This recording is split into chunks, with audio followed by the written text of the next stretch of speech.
Au musée d'Angoulême, 2 pièces sont consacrées à l'Afrique subsaharienne. À l'origine de ce fonds, un legs de 1934 fait par le docteur Julien Lhomme, charentais, collectionneur d'art africain. Et quand on parle d'art africain, il y a débat, s'agit-il d'art ou d'objets ethnographiques?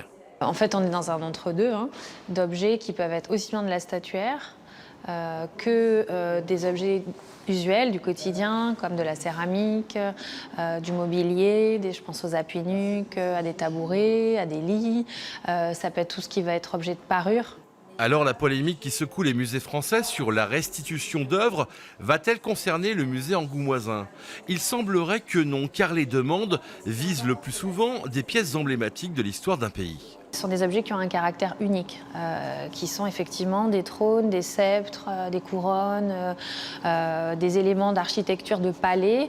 Donc vraiment des objets qui n'avaient pas vocation, comme ceux que je viens de citer, à être dans la reproductibilité et qui appartenaient à des personnages, des personnalités du plus haut rang. Face à cette polémique sur le fait que 95% du patrimoine culturel africain ne soit plus dans son pays d'origine, beaucoup de conservateurs rappellent que sans l'action des musées, de nombreux objets auraient disparu.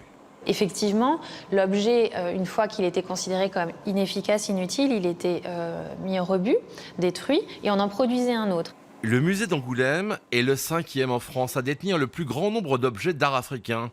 À ce jour, on parle de plus de 5000 œuvres réparties entre les réserves et les salles d'exposition.